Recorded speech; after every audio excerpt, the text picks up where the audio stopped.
And welcome back to the Morning Brew. Our special in-studio guest today is Melsnease Render. I said it right? Yes. Melsnease. Melsnease Render. Melsnease Render, okay.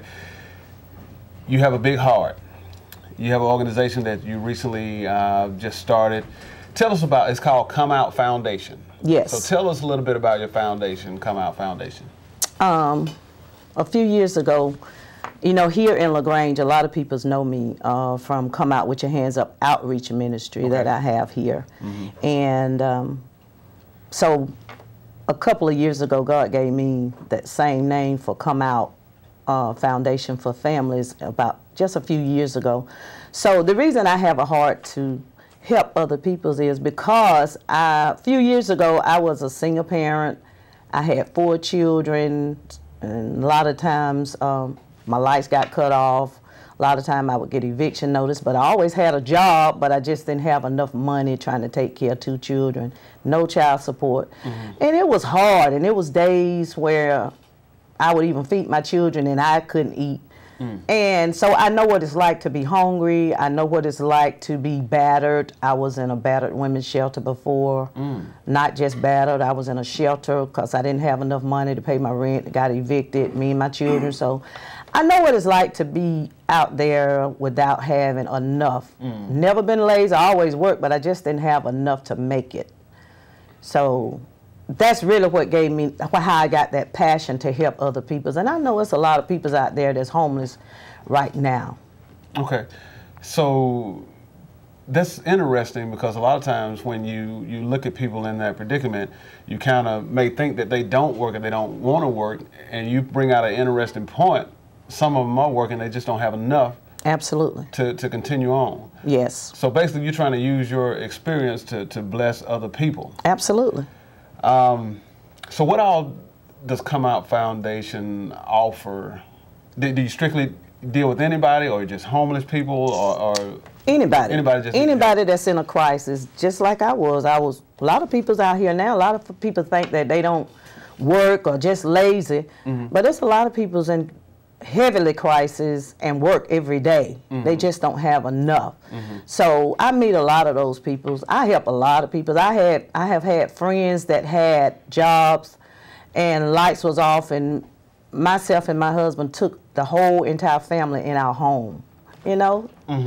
So it's really hard out there when you're trying to make it. And I mean living honest. We're not talking about out there doing crazy stuff to get money. I'm talking about working for honest living, and that's what I was doing. And that's for anybody that's out there working for honest living. It do get hard when you don't have enough, because you ain't gonna be lying, going and tell people I ain't got this and that, or out here trying to sell drugs to get extra money. You know, doing illegal things to get extra money, and you don't have to worry about that. But you know, when you trying to live an honest life, you end up in those kind of crises.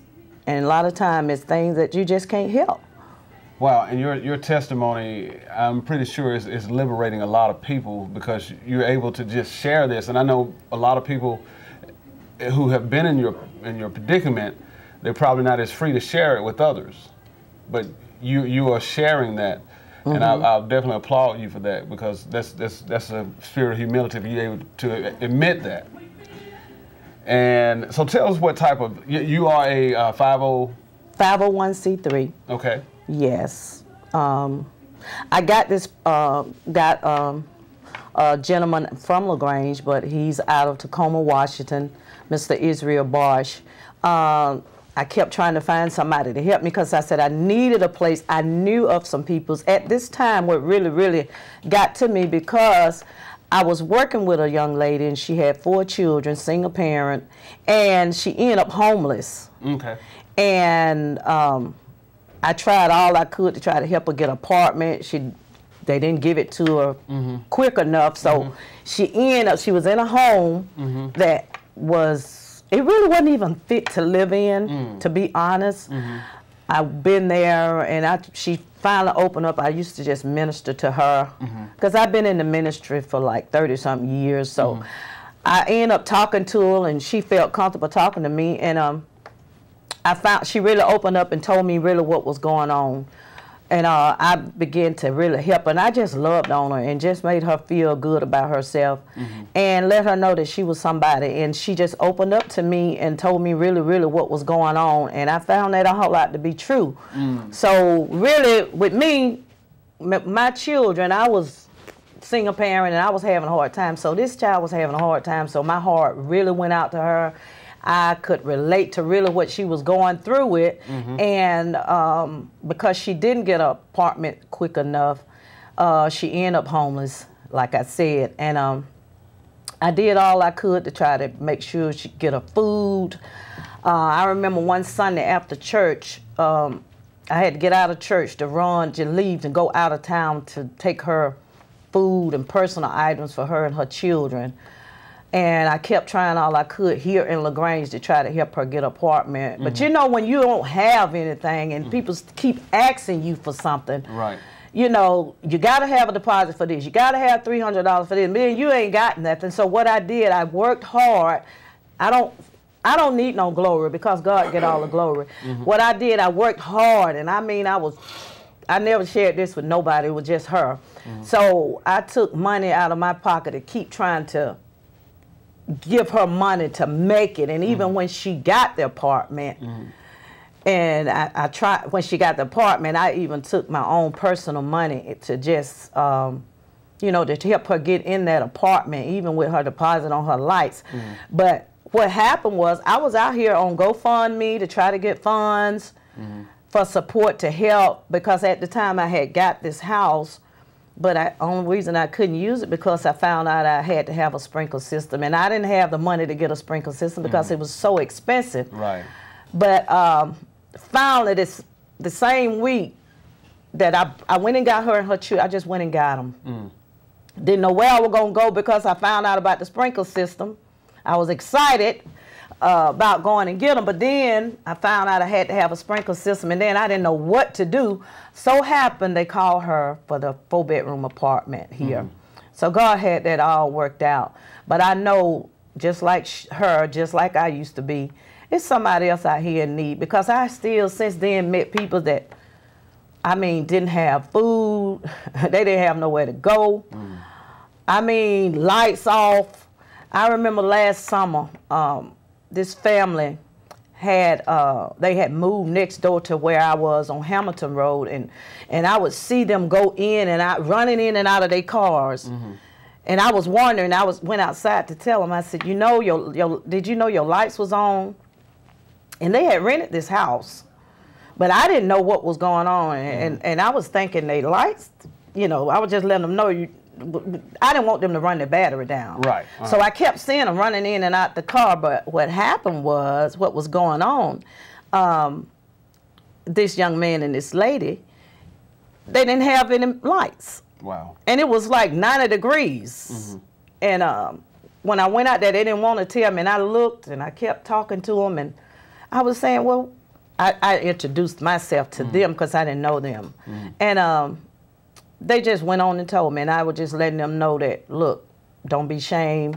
You know, just be honest. If you be honest, you can get some help. So what I did at the time, I had a salon on Hamilton Road, and, you know, they just opened up to me then. They had to, I see the reason they was running back and forth to the car, because they had 2 babies. Wow. 2 little babies. One baby was like 10 months, and the little boy was like 3.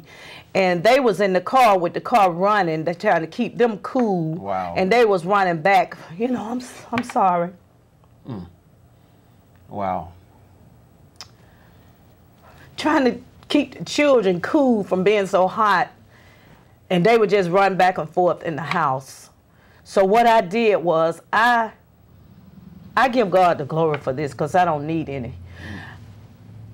I let them just stay in my place every night until, you know, where there was heat, there was water, they didn't have no way to take a bath, they didn't have anything. So I just let them stay in my salon where it was cool and where they could have running water, take a bath. And I would go over there every day when I cook. I take them food. They didn't have any food.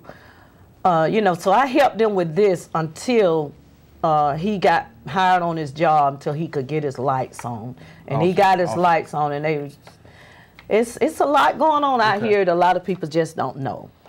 Okay, as you can see, Miss Melsnease has a foundation, Come Out Foundation for Families. Is creating a better tomorrow for people in need today. And hearing her testimony, there's so many people that are in need today. She has a website, comeoutfoundation.org. And if they need to make donations or support you, is it best to do it through the website? Through the website. Or do they need to call you? They can do it through the website. Okay. Comeoutfoundation.org.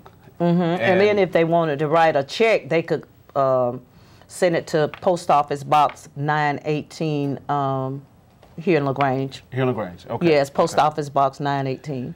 Okay, all right. Well, Ms. Melsnease, wow, you just really, brought it home for a lot of people into a world I'm not even privy of, but it exists right here in our backyard. Right here in LaGrange. And you're trying to be about it and do something about it to make lives better for people who are really struggling. Yes. And our prayers are with you, and we applaud you for what you're doing. And if you can, please support this lady and her organization. Once again, comeoutfoundation.org. We appreciate you being a guest on the Morning Brew sharing. And she's in tears, total tears, because she's sharing with us her heart.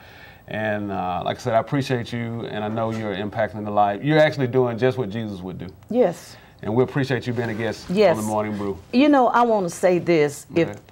If anybody here in this area, I just need individuals to help me help others, because I work every day. Right.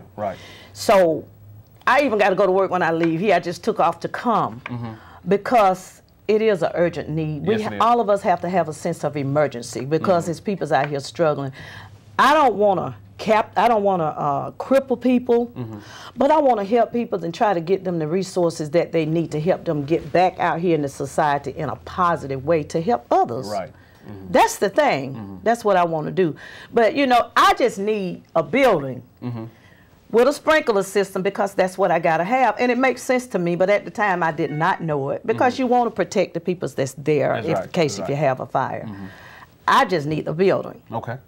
Because I just need a building, or somebody out there that know how to do it, or a building. I already have a building got equipped with it, or can help with the services or donation, whatever I need to help peoples, because there are peoples here in LaGrange that's homeless. Oh yeah. And I'll be honest, right now, I'm helping a young lady right now in a place that don't even have anywhere to live. Wow. I'll be honest with you. Okay. I just put her in a place last night. She's there right this minute on a little mattress, and I helped put things together to help her to have somewhere to stay tonight. But last night, so I just need your help, because it ain't just certain people, it's anybody. And I don't have no respect of a person. I don't care who it is. It don't matter what color. It ain't got nothing to do with color. God don't have no color. Right. He made all of us, and we just got to love each other. That's what God expects for us to do. So I really need a place to house people, to help them.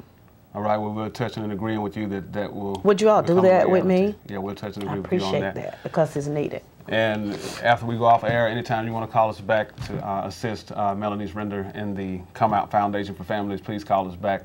And once again, thank you. And you could give her my phone number, too. Okay, we'll do that, too. Okay, as well. thank you. Okay.